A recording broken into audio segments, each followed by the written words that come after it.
Je vous présente Alexandre. Alexandre a 19 ans, il est étudiant et dans la vie il a deux passions. Les sciences économiques et sociales et décrocher les culottes sagement mises à sécher par les grands-mères sur leurs étendages. Et alors, tous les jeudis soirs, il a l'habitude de rejoindre sa fidèle acolyte Luna pour aller s'adonner à son activité favorite. Mais malheureusement pour eux, nous vivons dans une société où déranger l'organisation du linge de quelqu'un d'autre est passible de 5 ans de prison. Et alors, les sirènes de police finissent par retentir dans le voisinage. Les voisins les avaient dénoncés. Aucune issue, aucune sortie, ils sont pris au piège. Les forces de l'ordre arrivent donc, mais n'ont pas de preuves concrètes de la délinquance de nos deux amis. Dans le doute, la police les embarque quand même au poste pour les interroger. Au commissariat, nos deux délinquants sont séparés l'un de l'autre pour être interrogés indépendamment. Juste avant la rupture, ils ont quand même le temps de se jurer fidélité pour l'éternité. C'est le moment fatidique de l'interrogatoire.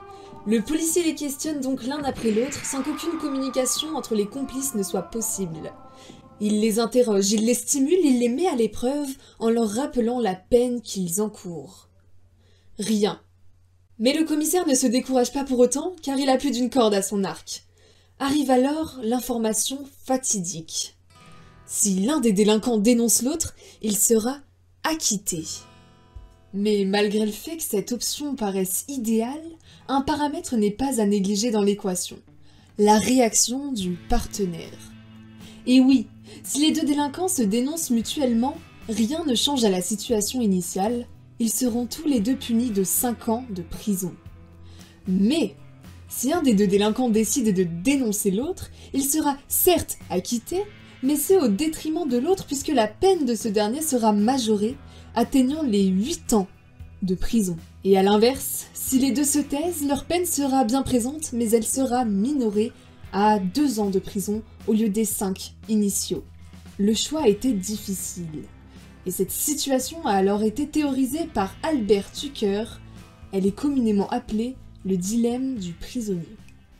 Oh là là, mais c'est tellement difficile.